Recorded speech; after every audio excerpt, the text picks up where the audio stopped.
Geeks and geekettes, ladies and gentlemen, boys and girls, comic book fans the world over, welcome back to Ask Chuck Dixon, where you get to ask me, Chuck Dixon, about what I do for a living. What I do for a living is I write comic books. Let's get right to it. Let's not waste another second. First name, last name. As someone who's lived in Texas for several years, I must ask, might we be seeing Buc-ee's or a store that's an homage to it possibly appear in the Riververse locales of Florist Park or Shadow Valley at some point in the foreseeable future? I find it rather enjoyable, and I believe a lot of my fellow Texas residents would as well. Have you ever been to Buc-ee's? Well, you haven't lived.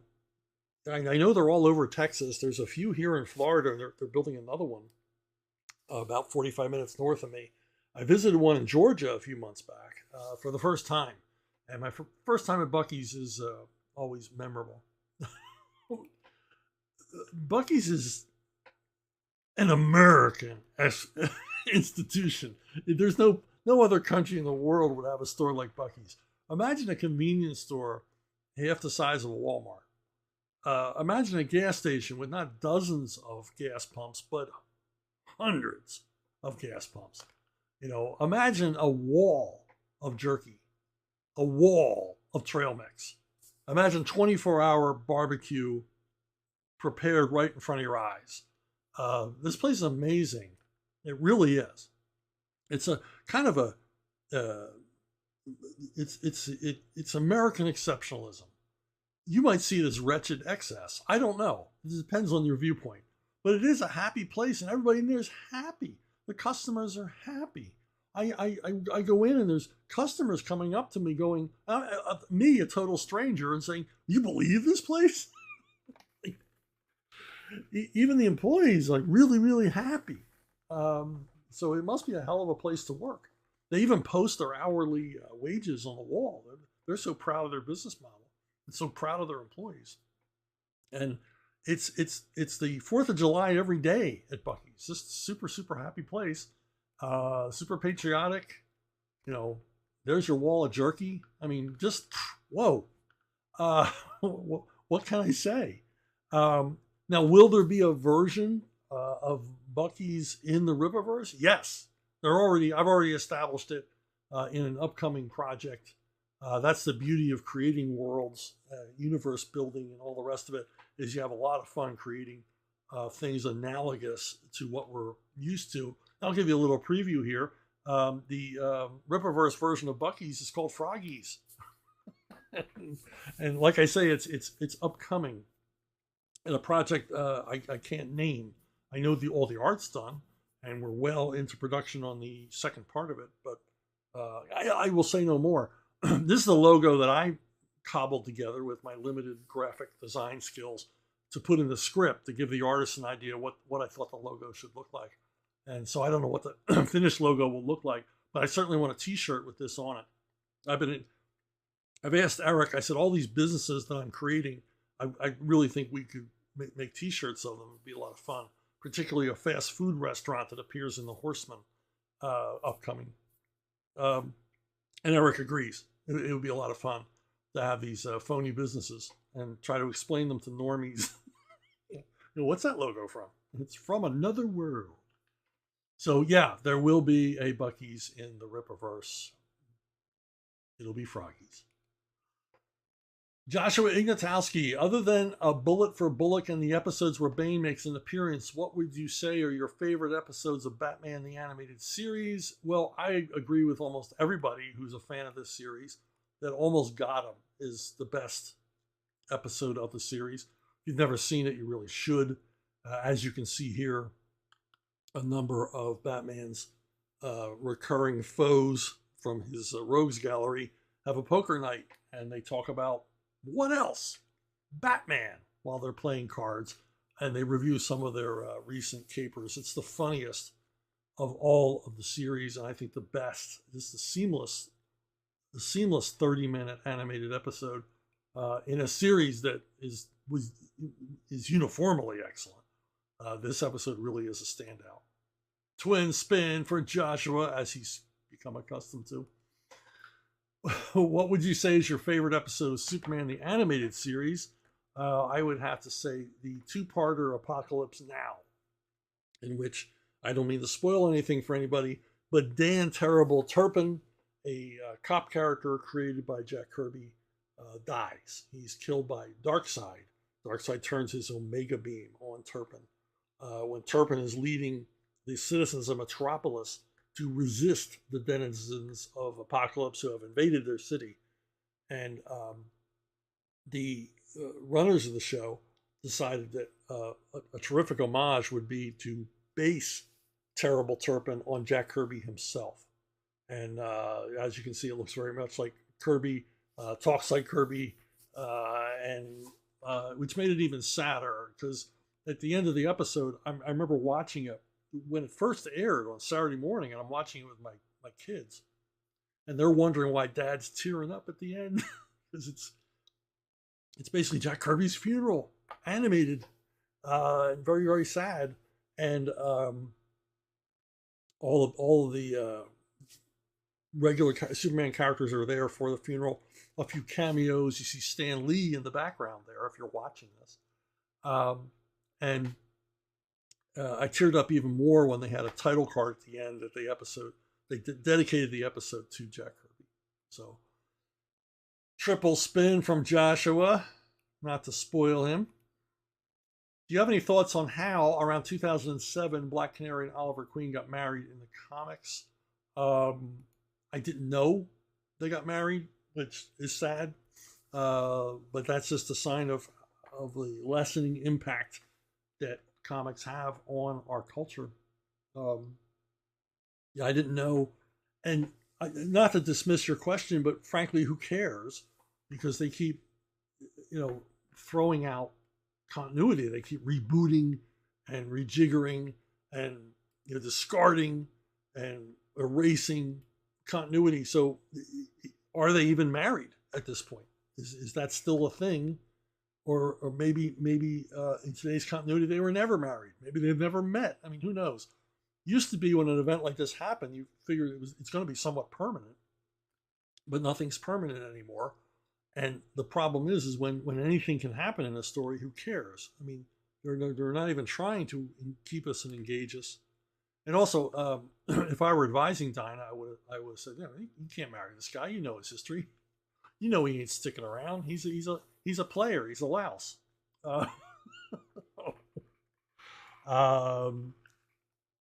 So there you go. Yeah, I mean, ultimately, it doesn't make any difference, does it? Unchained 1488. I tend to envision Lou Dollinger as a 90s era Gary Busey. Lou Dollinger, by the way, is a recurring character in the Levon Cade novels. A former Alabama deputy sheriff.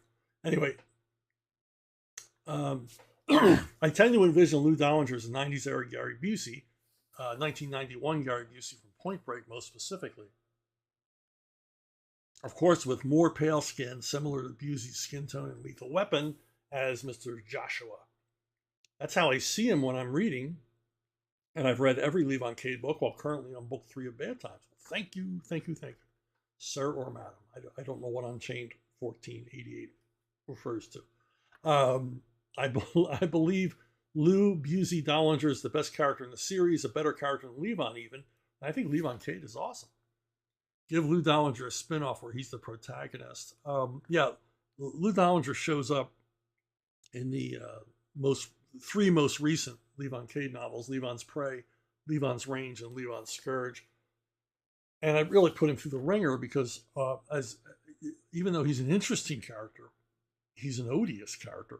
That's a lot of what makes him interesting. He's very conflicted. Well, he's not conflicted, but you'll be conflicted about him when you read him.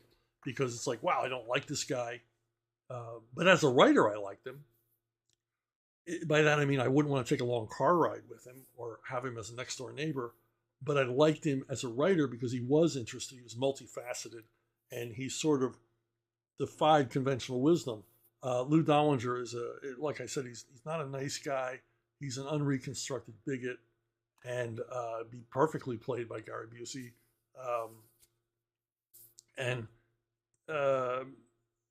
but he's also he's also intelligent and ruthless. And over the course of these 3 books, we see that he's quite the detective.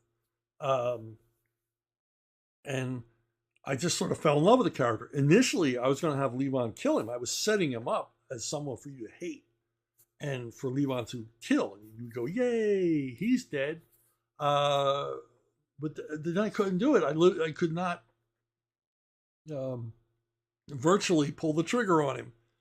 And my proofreader and nitpicker in chief, Michael Hutchison, said, well, thank God you didn't kill that character, because he's really, really fascinating. And so I thought, okay, maybe I'm on the right track here.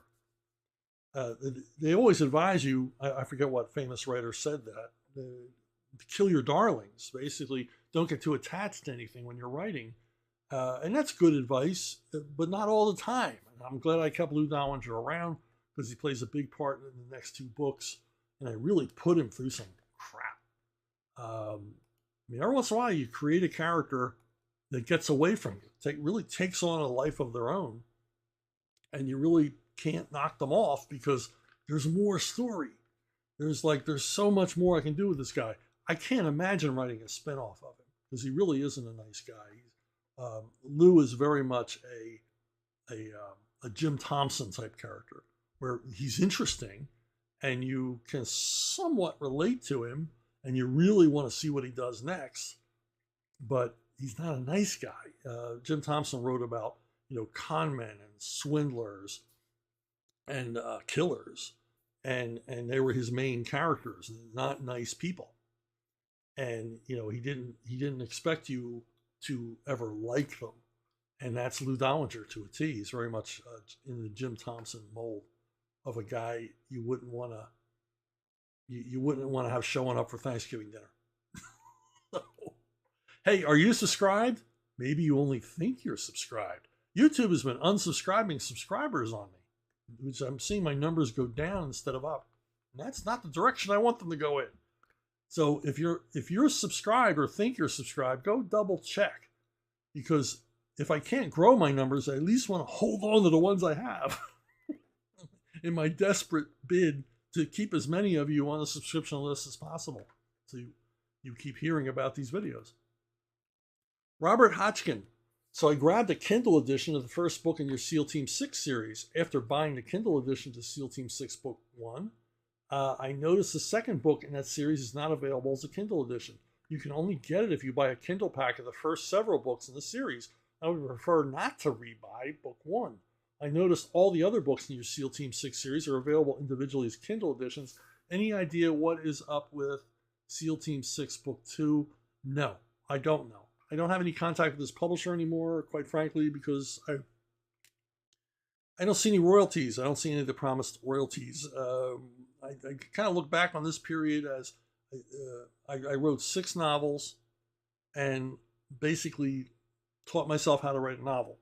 And by the end of it, I was like, well, I'm going to do this for myself rather than make money for somebody else.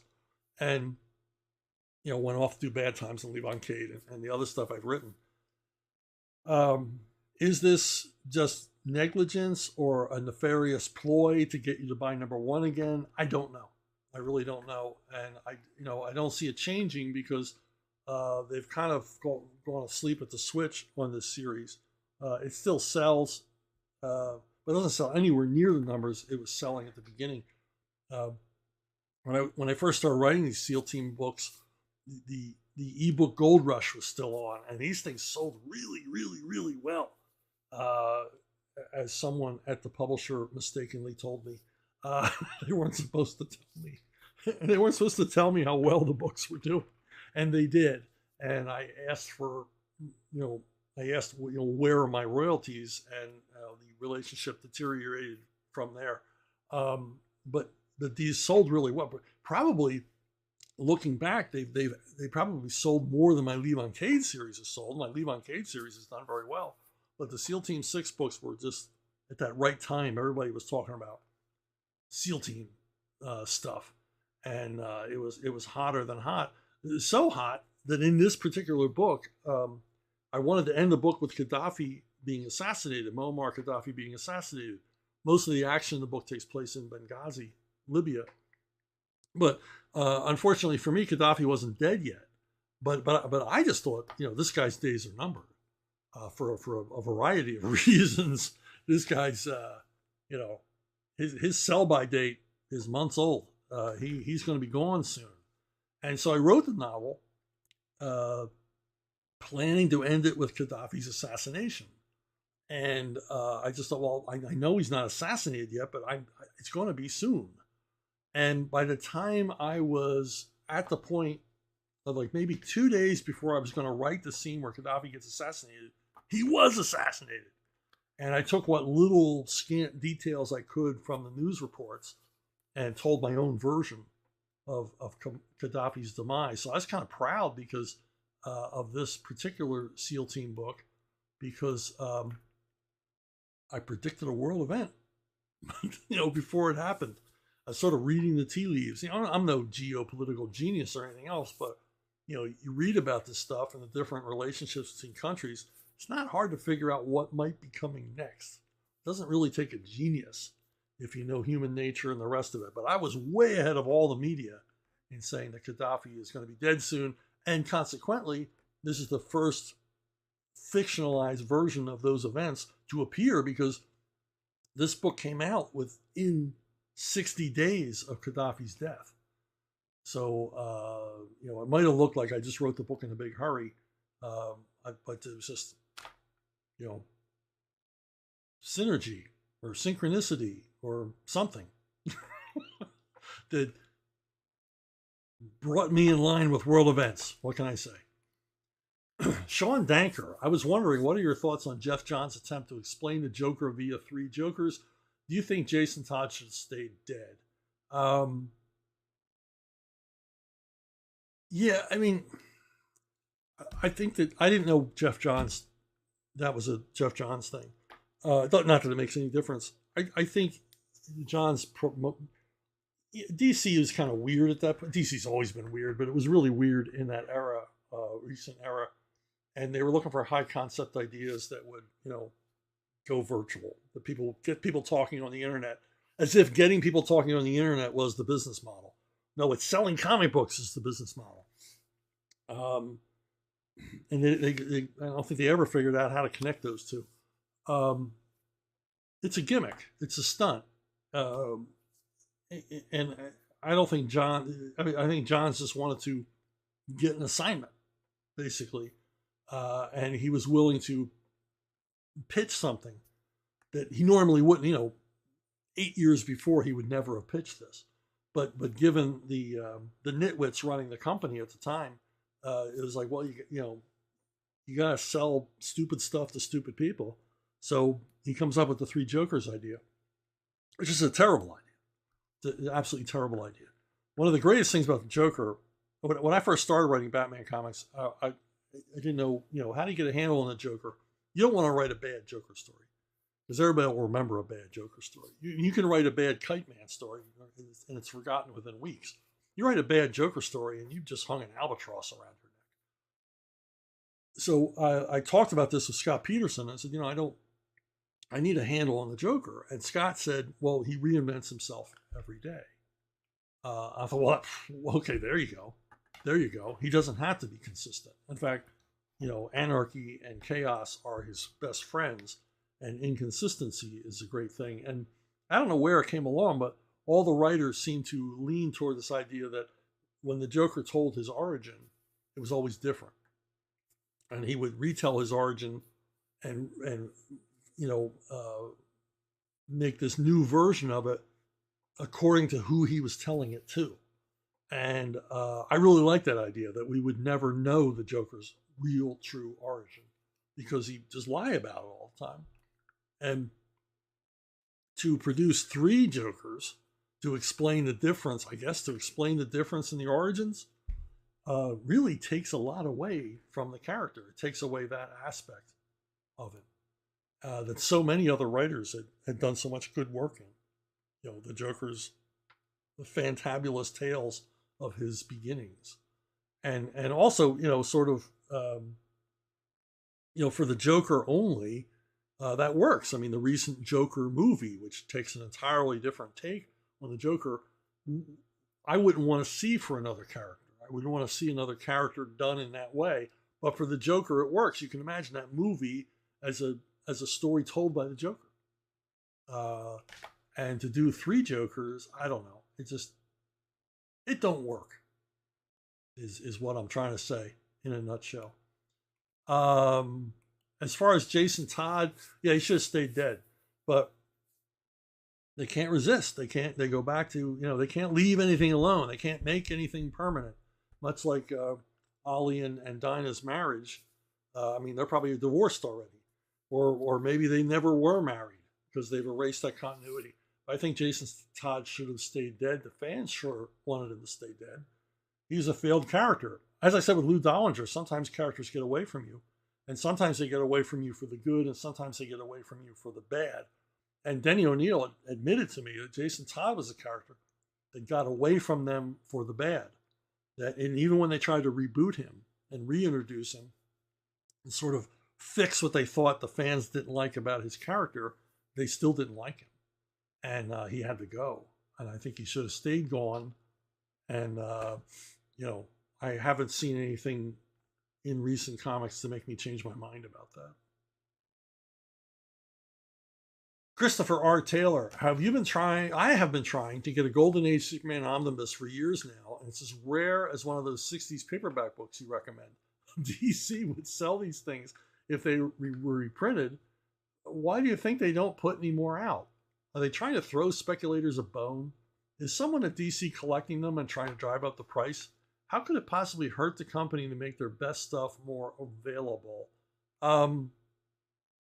Yeah, I agree with you. I mean, there's certain things. Why not keep them in print? And if you know anything about current printing, it used to be prohibitive to have a short run of a book. And it's simply not anymore.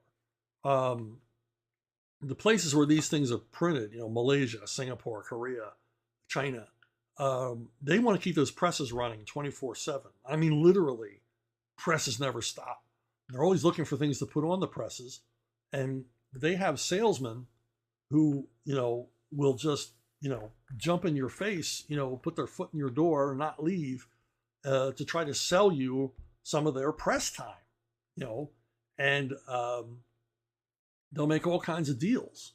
And if you've got now I know DC's bookend, they're run by Random House, not run by DC anymore. At least I assume that's still the business model.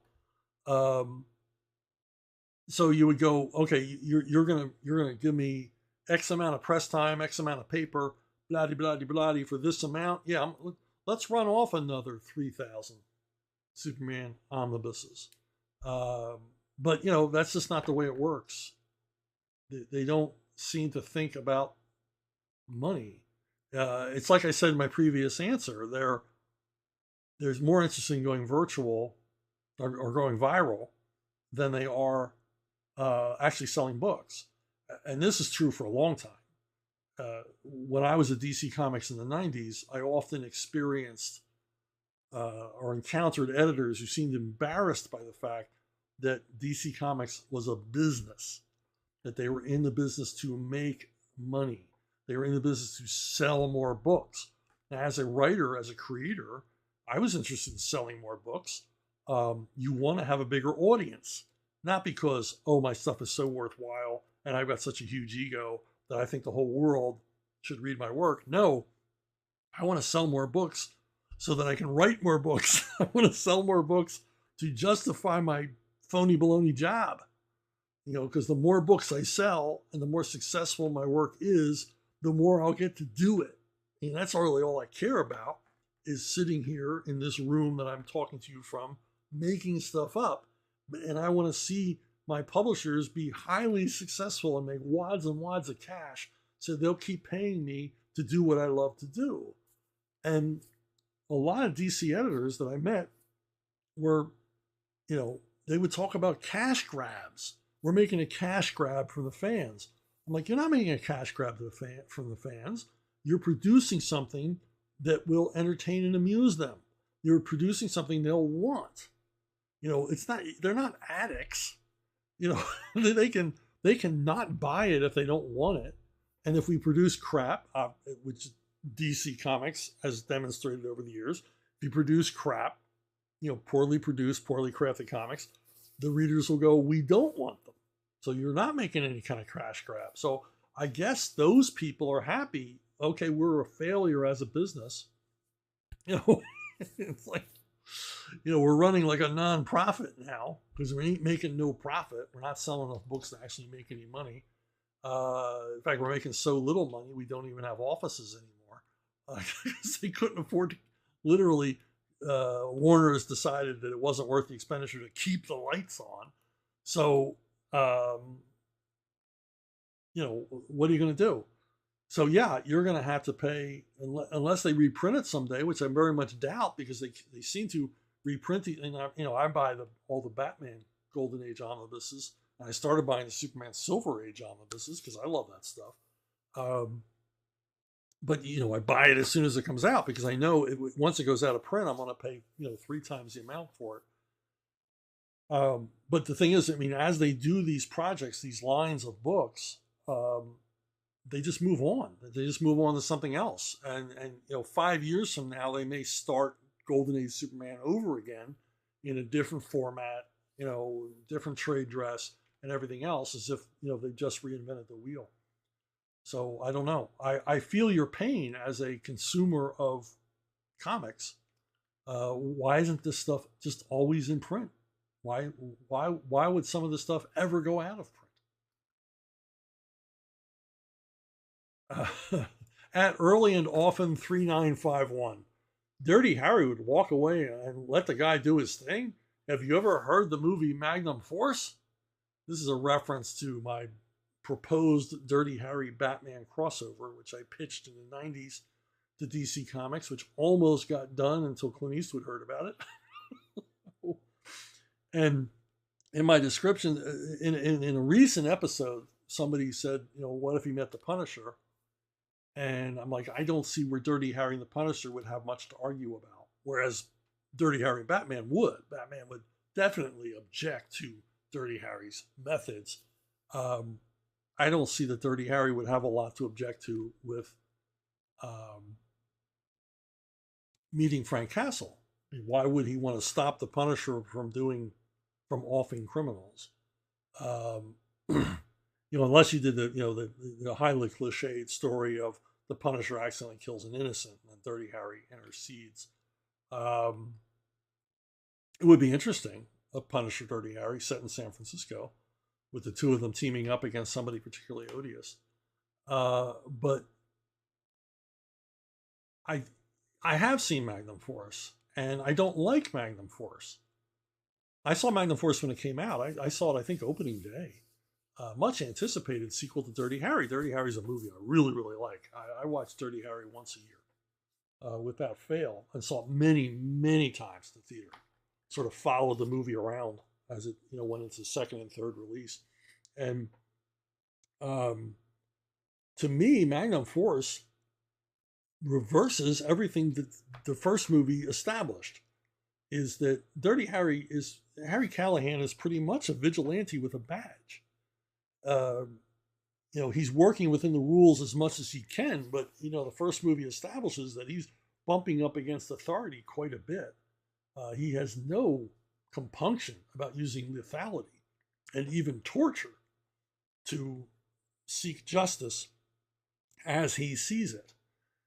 And then in Magnum Force, we're presented with this group of vigilante cops who are going around, killing people who have escaped the law, who they're killing people. They're bringing justice by other means to criminals who have, in their eyes, cheated the system. And Dirty Harry goes up against them and thwarts their aims and basically takes them down like they're a bunch of criminals. And I just don't, and he takes them down with some degree of fervor. Like, I really got to bring these guys down. And it would have worked for me if he was like, I got to take these guys out because they're basically working my side of the street. I'm the guy that kills people. kills criminals without regard to Miranda rights or habeas corpus. Not you guys. I would have much preferred it if Harry had done a lot of detective work to uncover who these cops were, and then at the end of the film joined them. And I know that's kind of dark, but rewatch. You're asking me if I've seen Magnum Force. You need to rewatch Dirty Harry. That movie is real dark. Also, I didn't like in Magnum Force the idea that they tried to turn him into James Bond, where he's scoring with every woman he meets. I preferred the Dirty Harry who was desolate over the loss of his wife. The loner, leading an almost monk-like existence. Like, this is a guy who, when he's not at the police station, is at home getting 4 hours sleep and then coming right back to the police station. This guy has no life outside of what he does as a cop and what he does as a detective. I think Magnum Force has kind of flipped all that on its head. And then the rest of the Dirty Harry sequels, they grade from there. So you and I will have to agree to disagree. I don't see. I see Dirty Harry as canon. I don't see any of the sequels as canon. I think they totally violate. They totally miss the point of the first movie. And I think the first movie should have been, as much as I wanted to see more Dirty Harry, because I like the character, I wish they just left, like Indiana Jones, we should just left it alone with the first movie and just let us have that instead of, denigrating it, diluting it over the course of a number of sequels just for the cash. Okay, Sean Danker, something you said on you should have gotten a twin spin. Something you said on your newest episode made me come up with this question. You basically said you had no control or say over what happens to characters you created after you've left the related books. So this made me wonder, why is Neil Gaiman able to wield such control that no one can touch the endless? This, again, goes back to a subject I've talked about many times about what a weird company DC is.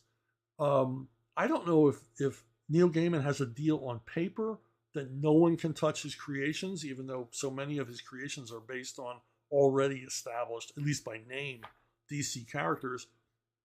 Or is it just a cult of personality thing? Who knows what backroom strange deals have been made at DC to ward off creators from touching characters.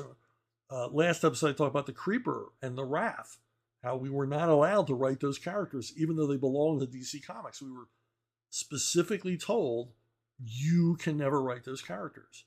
They are untouchable. Well, who can write them? We can't tell you. And it's exactly, they don't even understand the question. Like, it's perfectly normal for a company that owns an enormous ensemble cast, hundreds and hundreds of licensed characters. If it's perfectly normal for a company to say, well, you can't use this one and this one, but we're not going to tell you why. And maybe that's the case with The Endless, with the Sandman cycle and all the rest of it. Maybe Neil has some sort of deal. I've said this before, and it still shocks people. I pitched something to DC in the early 2000s and was told that I couldn't do that because those characters were being held for Mark Miller. And I said, but Mark Miller's working for Marvel. And he said, yeah, but if he ever leaves. And of course, he never did write those characters that were on hold for DC. But that's just a weird, I don't get it either. I really don't. Okay, I got things out of order again here somehow. All right, I'm going to jump back. Here's the question. It was interesting to learn how you were influenced by Greatest American Hero when you wrote My Sister Suprema. It got me wondering if maybe there was similarly a bit of Bill Maxwell in Eddie Fires during your Green Arrow run with Connor Hawke. Both of them played similar mentor sidekick roles and were often used as Swiss Army knives to supply whatever the stories needed, ranging from humor to occasional wisdom to even sometimes saving the day. I know you didn't create Eddie. Mike Grell did that in Longbow Hunters, but Grell's Eddie was a simpler, more utilitarian character than the richer, more complex one he grew into during your run. Well, thank you. Thank you for those very kind words. Yeah, Eddie's a character that I inherited, and I liked him. I inherited him from Grell's run, and then the subsequent run by other. They had a number of other writers, including Kelly Puckett, a writer that I've gone on and on now about before how much I admire Kelly's writing, his prodigious talents at storytelling and character development. And I liked Eddie, and he was a neat foil. And I knew that Oliver Queen was not long for this planet. Boy, Oliver Queen keeps coming up. Oliver Queen was not long for this planet, and Connor Hawke was going to take over the role as Green Arrow, and I very much wanted Eddie there as the mentor, sort of the grounding character. Connor Hawke, a little bit of a dreamer, a little bit of an outsider, a little bit of a fish out of water character, as he had grown up in a monastery and was now immersed in the modern world. Eddie would be his guide, and I really I dug the character a lot. And thank you for the kind words about further developing him. But that was my job. So I think I was given more reign to develop him because he and Ollie were friends and understood each other and everything else. So there was nothing to explore in their relationship. It was sort of set in stone by Mike Grell and the writers following, because that's just, it's a buddy thing. That's understandable. As I bring Eddie more center stage with Connor Hawke, we learn more about Eddie. We see more of Eddie in action, both physically and mentally, because he's imparting wisdom or guiding Connor, and they're building a relationship. And at the beginning of a relationship, you learn more about each other. In a fictional relationship that's being building, there's a lot of exposition, a lot of things we learn about the characters. Whereas if we have an established relationship from the past, that's kind of set. There's nothing to build on there. So, my job was to build there and get you more and more interested in Eddie. So, baboon. As far as Bill Maxwell, yeah, Eddie was kind of a Bill Maxwell character. Bill Maxwell is an FBI agent on Greatest American Hero. He was one of the 3 characters on the show who knew Ralph Hinckley's secret, that Ralph Hinckley, high school teacher, was also superhero. And I dug the Bill Maxwell character, and I appreciate, what you said was on the money. He was there to provide, like logistics from a legal standpoint. He was there as a humorous character, and I liked the way he would interject his own worldview onto things. He was a straightforward, shoot first, ask questions later kind of guy, in contrast to Ralph Hinckley, who wouldn't hurt a fly. And just a terrific, and Robert Koepp just took the character and ran with it. Because often Bill Maxwell was an agent of chaos in the series, and then the sort of triangle of the character of the Connie Selica character, Ralph Hinckley's girlfriend, and Bill Maxwell, the conflict between the two for Ralph's attention was always great subplot stuff and fodder for stories.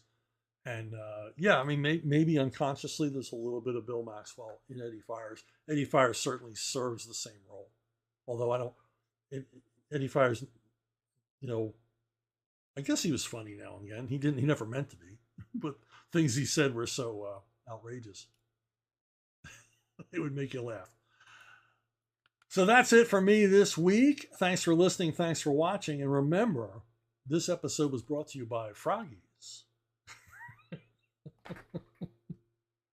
Froggies gas prices will make you smile, and they're worth driving that extra mile. So hopefully I will see all of you down the road. Unless, of course, you stop at Buc-ee's first. Okay, that's it. See you next time.